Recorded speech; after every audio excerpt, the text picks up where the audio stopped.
You're listening to the Lux Life Discovered podcast, where we talk with people who are living a lifestyle that reflects their passion, because we believe everyone should be living their best life, their Lux Life. The show is hosted by Rick Steiner with Steiner Event Group, a premier national event planning company. If you are watching on YouTube, be sure to hit the subscribe button and the bell to get notifications of future episodes. The show is produced by 30A Media and is broadcast on your favorite podcast outlets, as well as YouTube, Roku TV, Amazon Fire TVs, and other major brand smart TVs. Hello, I'm Rick Steiner. Welcome to Lux Life Discovered. My guests today are Jason Clem and Chris Honeycutt from Pyro Shows Incorporated. So welcome, guys, and glad you're with us today. Thanks for having us, Rick. We really appreciate you inviting us to be here with you today. Well, good. Your company is one that I've been impressed with since I just learned about you through Hilton Sandestin and the group there. But so Jason, tell us what you do with the company, and then Chris, you follow up and give us what all you do with the company.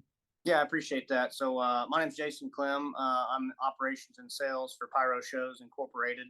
Our owner, Lanston Hill, started Pyro Shows in 1969 and has been doing fireworks on the Gulf Coast for several years now. The Hilton Sandestin is one of our customers, great group of people over there. I represent that area as far as sales are concerned. All the shows up and down the coast is kind of my territory, so I'm involved in sales with that, and then also in operations, making all that happen and facilitating all of that on the Gulf Coast.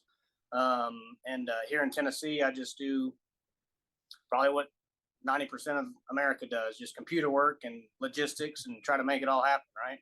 Buying, selling, talking on the phone, and putting all the pieces together with the operation. Okay, good deal. And Chris? And again, just reiterate what Jason said. Thank you for having us. It's an honor just to get to sit with you today. Well, my career, I guess I've been shooting fireworks from the time I was in college. So we're talking. I just turned 39, so I'm getting older here. So I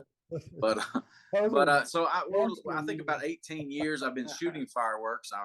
I was teaching and coaching football, and Pyro Show said, "Hey, you want to come work for us full time?" And I said, that don't sound too bad. So I am currently the director of human resources, which that title is I don't know, it's just the title, but we all do so many different things. So here at the office, a lot of compliance and making sure things are right with our technicians, and going through all the new hire stuff and making sure our technicians are trained. That falls kind of under me. So actually, we're in our training season, actually about to kick off this weekend. So we do a whole lot of that, and we all do a whole lot of things. I'm sure that just like with any company, we wear a lot of hats.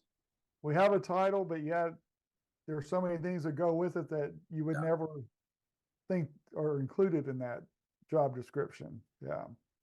So let me ask you, okay, so when somebody contacts you and wants you to do their fireworks, whether it's, because you guys do small events, you also do like the firework displays, 4th of July, and a lot of things along the Gulf that you mentioned. But I mean, there's some pretty big, elaborate productions. Mm-hmm. So I guess this is like one of my questions for me. Like when you have, say, if it's a city of Destin that contacts you and wants you to do their fireworks show for the 4th of July, how in the world how does the planning process even begin for that? Well, from the sales side, I'll probably let you speak to that. Okay.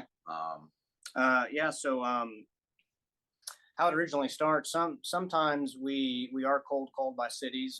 People like municipalities and things will put in proposals for that. They'll do multi-year bids, and we'll try to bid on those cities. But once the lead rolls in, whether it's a city or whether it's an event, whatever that is, it's really a collaboration, almost like what we're doing right now. A lot of Zoom calls, a lot of Teams meetings and conference calls and all that to try to get what is in your head of what you want to do. And then are the fireworks more your total event? Are people going to show up for a fireworks show, or are going to people show up for your bridal show, and the fireworks are just the end cap of that event? So we're just putting an exclamation point on a wedding or an event or a marriage, or, something like that. So once we figure that part out, and then really where the show site then is, we can figure out what we're going to display, what size fireworks shell we can use, what type of low-level product we can display, and then what the local laws and ordinances and all those things are with sound and fire marshal approvals and state permits and FAA, how close we are to airports. All those things start coming into play. And then, so once we figure out the legality of it and what we're doing and what we're displaying, then we can push it through to a show design process and then come up with something that aligns with your vision of what we're trying to do. And then you approve that, make sure that it's what you're looking for your event. And then we start putting it together logistically, which that gets in the whole sometimes can of worms. Are we shooting off a land or a trailer or a barge? If you have to get barge involved, then you're getting Coast Guard involved. And is it ocean going? Is it not? So all the logistics start coming into play, and every show's different. There's not one show that's the same. And then once we identify all those things, then we got to figure out a technician to do it who's capable of jumping through all these hoops. So then we can identify that technician with the type of show, style of show, size of show, and then put it all together and cross our fingers for good weather and execute it. Oh yeah. So there's a lot that goes into it. There is. Yeah. The zoning, the whole legal part of it, what's allowed, isn't allowed. So that has to be frustrating at some point. Have you ever been going along in a process and then all of a sudden there's a kink that comes up because some thing wasn't checked or whatever, or somebody didn't notify you of something until it was too late? Or sure. I know one thing that I don't know if you mentioned, but I guess I'll jump in and say we have an incredible team of people at the office from the permitting, the ladies that do all the permitting, and then the show design team. You mentioned that, but yeah. So like in the permitting process, the AHJ or the authority having jurisdiction could just stop the whole thing. The customer has what we want, we're ready to go, but if they don't approve it, it just cuts it off right there. So that's a that can happen. They have to approve our plan. That's right. Sure. Yeah. So when your boss started the company years ago, I mean, that's a heck of a venture to begin, because it's not your run of the mill business. So I mean, it's very specific. So I can see him being like you, Chris, somebody that kind of did the fireworks and then just kind of thought, man, I want to have fun with this. And which you've got to have a lot of guts to do something like this. Yeah, I think for somebody like Lanston that enjoys blowing stuff up, and then you realize we might be able to make. I think of a good way to say that. Yeah. In a safe way, that's part of my job. Got to make sure it's safe, Right. right? So, but yeah, I think he figured out he can make a little money off of it, and it's just, of course, him being just the incredible person and the incredible personality that he is. His personality is just infectious, and people are drawn to him, and that just, it blossomed something that's pretty spectacular. Right. Growing up here in La Follette, Tennessee, where the company is based, knowing that there was like a fireworks company over there, but not even realizing the size and the reach that this company had is pretty amazing. He's done an incredible job, from 1969 to now. Yeah. And you're talking about the size and reach that the company has. Jason, you were telling me that you guys do several events across along the Gulf Coast, but also in other states, Tennessee, Kentucky. We do. Yeah, we have several offices. So Pyro Shows Inc. is located in La Follette, Tennessee, which is north of Knoxville, about 35 miles north of Knoxville. Okay. And we have a location in Springfield, Kentucky, which is in the Bardstown area. And then we also have an office that's located south of Charlotte in Catawba, South Carolina. And we have an office in Texas, at Fort Worth, Texas, so we can reach out west. And then we have one in Alabama, which is Adamsville, Alabama. That's our Pyro Shows of Alabama location, just outside Birmingham. Outside Birmingham, yeah. And then we have several satellite storage locations that we have throughout the Gulf Coast. One of them is located, I'm sure you're familiar with the Gulf Coast, in Crestview, Florida, Defuniak Springs area. Right. So yeah, we do have all these strategic locations, so we can then hub out of those areas and reach these smaller communities. Yeah. So for the people that listen to this and watch this along the Gulf Coast, what areas do you do the shows for along the Gulf Coast? So there's several. I don't want to just say most of them, but it's all right. It's almost that. It's about 275 shows a year we do on the Gulf Coast. Just really? Okay. Mm-hmm. So all the surrounding cities, Crestview and Defuniak and Niceville and Fort Walton, Destin, and then Seaside, Alice Beach, all those going up towards Panama City on 30A, Water Sound. There's a lot of the communities in the Gulf Coast region, really from Mississippi east to Apalachicola, Jacksonville area. A lot of those communities we currently do or have done business with in the past. That's interesting. I didn't realize there was that many. So yeah. Well, good. So okay, going back to like when the customer contacts you about like their display they want. Okay, I'm with my mind's going like, how do your technicians even know how to put things together, make it have that result? You know what I'm saying? That it may sound like a dumb question, but there's some precise packing and whatever you phrase it, but that's pretty interesting. There is. I mean, a big training program, which Chris, he's somewhat over that, so he can explain that part. Okay. Well, before we ever get to the training, so after it leaves our show design team, then it goes to our warehouse, and so we have again an incredible team that the show is scripted, it's packed together in a way that when it gets to the technician's hands and they open boxes, it's as easy as possible. So that's where it starts really.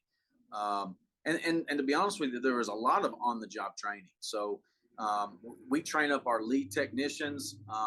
We continually are always, we're training them yearly on the industry or something that maybe just Pyro Show specific or changes with product, and it's a continual communication to make sure that they're staying fresh. Now, a lot of states have actual licensing programs. The state of Florida does not, but we still, as a company policy, do a yearly training in your area just to keep those guys and girls, really fresh and up to date, and they get to see our faces and then they know what it's going to be like when they get to the show, when they open up the paperwork and know if it's shot digitally, is it shot manually, is it hand fired, or and so we all that starts with people like Jason here in the office, and then goes out into the reaches of whatever market that we're in, and then we have a training team that just really is continually going out talking and sending videos or newsletters, just continually talking about things that can be safe and keeping them up to date on new technology or whatever it may be. So it is a big task, because you're talking about, we're somewhere between 1,500 and 2,000 technicians across the Southeast, and trying to reach them and communicate is a difficult task, but we do our best.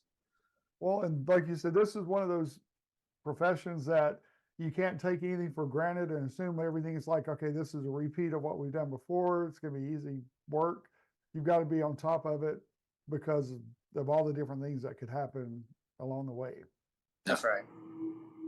So what's the biggest show that you guys have done? Personally or as a company? Yeah. Well, I guess the answer is I both. bet you were in a lot of trouble. I could see why you got into this. Yeah. No. We do a lot of, I mean, we've done, when I say we being Pyro shows, me, not personally, as a company over the years, Pyro shows have done fireworks competitions in different countries. They've Oh, done really? some Okay. in Abu Dhabi before, things like that. But as far as, it's not your question, I mean, the largest show we do as a company is probably Nashville, Tennessee, 4th of July. As far as the size of the show, and that's touted as one of the largest firework displays in the nation on the 4th of July, and we as a company do that display. Okay. Yeah. That's interesting. Okay. Yeah. So talk more about the competition. I never thought about firework companies having competitions. So makes sense, but I just never thought about it. There is actually our Texas office just competed in one in Michigan just a few months ago against a team out of Italy and a team out of I don't even remember where they were from, Canada maybe, and then there was 4 or 5 that competed. We don't do a whole lot of those, especially now as the company's grown. We've kind of tend to stay more focused on the task at hand, what's in front of our face. But we have done those. Been a part of one in Dubai that wasn't done by Pyro Shows, but we had technicians that were there. I think that was initially a way to get the Pyro Shows name out there. And these competitions were really pre us, right? I mean, it's been a little bit since we've done those. Yeah. And there's overseas anyway. Like I said, we did the one in Michigan. So like when you do them overseas, do you ship everything over? Because if you do, I'm sure that's another piece of the puzzle. That's right. Yeah. And so you do that. Yeah. And then there's a lot of logistics involved with the local people on the ground in those other countries trying to, get things around, and their laws and their ordinances are different than ours. So you rely on a lot of the local knowledge for that, kind of ride their coattails for those things. But as far as competition, I mean, there's few companies that do fireworks. They're not very prevalent. But most of the firework companies in the United States and really in the world are we're all friendly. We know everybody. So there's not. It's a very small community. So we help each other out. We do all those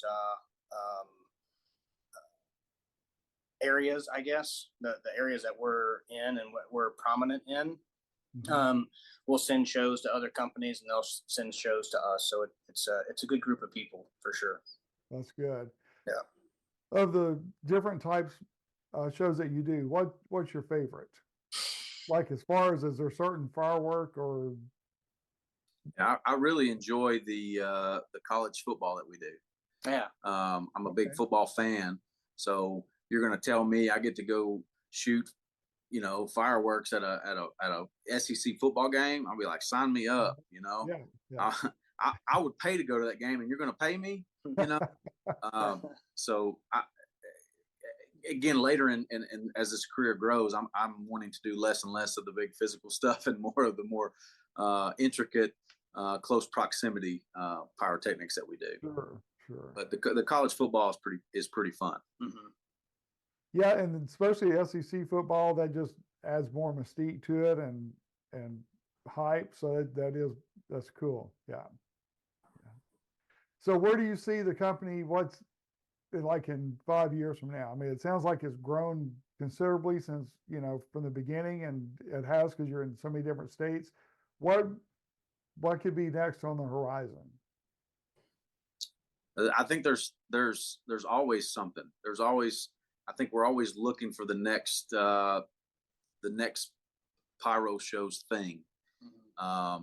So I mean, there's discussions about different things here or there. But I would think it's safe to say that Pyro Shows isn't done. isn't done growing, and we're building a force that can handle more, and trying to forecast what's next. Without saying anything that we shouldn't say, but Right, I don't think we're done. Mhm.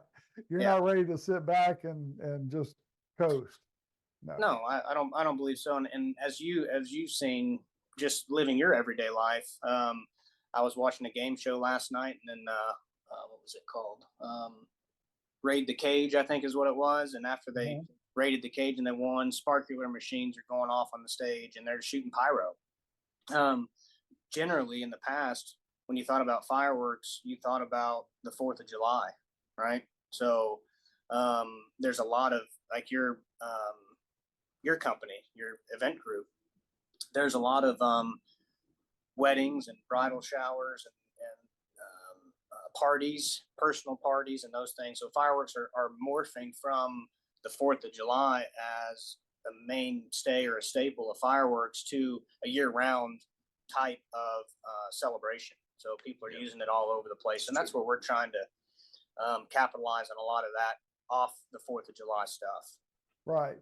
Okay. When you think of the pyro, you think of 4th of July celebration fireworks at the end of the evening. But That's- now do you do the smoke bombs and all of that as well? So We- there's more to it than just like what we think of as fireworks. That Fireworks, and then so we refer to that stuff as special effects.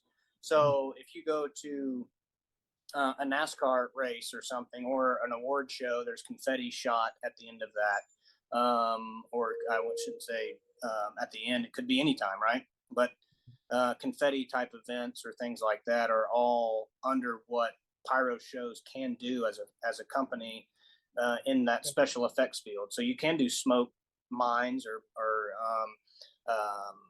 air shows might hire us to do strafing runs or special effects for as they're coming in on a low pass. We might be able to hit some hits on the ground that looks like a machine gun fire. Different things like that is in our wheelhouse as well. and that's a lot of precision and timing with that as well. Yeah. So I know it's there are a lot of weddings lately. Most of us that I've seen these at have been international weddings, but Mhm.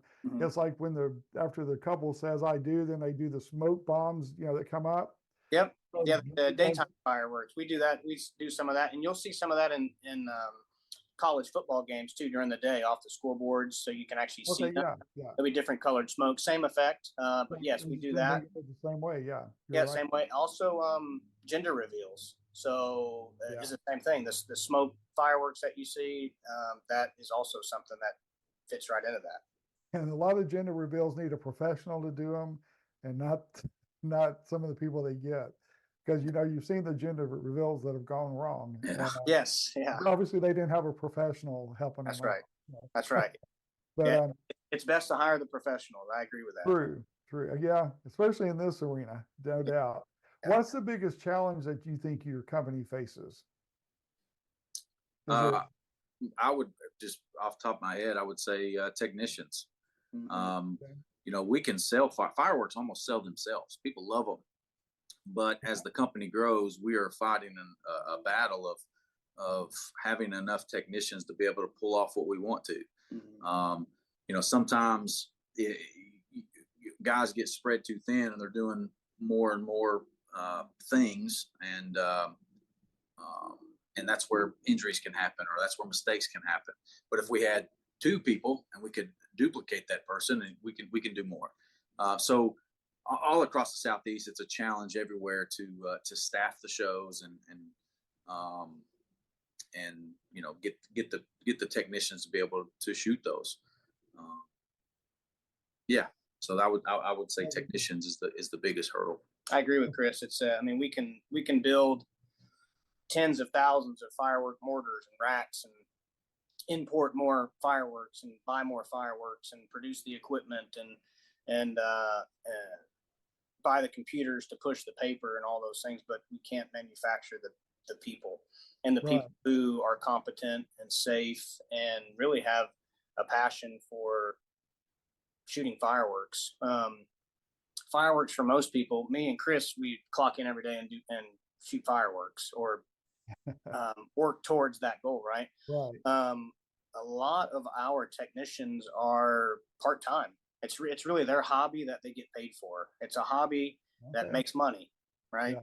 So some of them are doctors and firefighters and airline pilots and just business owners, HVAC business owners, all those types of people, teachers, absolutely, football coaches, right? And they have a love for fireworks, and then they'll display fireworks with us, whether it's over the 4th of July or a few times a year, and they have a passion for it, but then they also get a paycheck at the end. That's pretty cool. Yeah. Yeah. Yeah. So you've got a whole range of people. So just finding ones that have the passion and want to do it, that's your main issue, I guess, or not issue, but a challenge. Yeah. Yeah, and sometimes it's physical as well. So when you go out, retention is another challenge, right? Right. So it's fireworks are exactly. Yeah, they're a great form of entertainment, but they're very challenging to set up. And then at the end of the show, the show's over. Everyone else gets in their vehicles and goes home and says, "Wow, what a great fireworks show!" Right. We go back to work, and we've been there all day, and then take everything back down and load it back up. So the work doesn't stop after the show. The work's it's good because your adrenaline's pretty high after you do the display, but you still have to tear it down, and so it takes a little bit of physical effort as well. Sure. All right. Well, good deal. Well, we're going to put your information on the screen so that if people want to contact you about doing something for their private event, their community, or whatever. So your information is on the screen now. So we appreciate that. Absolutely. Yeah. So that way they can contact you, and hopefully you'll get some interest from people that watch this or listen to it. And we thank you for that, Rick. And if there's anybody out there too that sees the information on the screen, could also contact us if they have an interest in being a technician and seeing if that suits what they would like to do as a hobby, or if they have a passion for fireworks, we'd like to talk to that individual as well. okay, Go to great. our website and click Become a Pyro, fill that out, and it actually goes to me. So I'll see it if you're interested in. And we will call you. That sounds good. Yeah. All right. Well, Jason and Chris, thank you so much for being with me today. I appreciate it. And that concludes our episode of Lux Life Discovered. We will see you soon. Check out Lux Life Discovered on Facebook and Instagram and on 30a.tv. See you next time on Lux Life Discovered.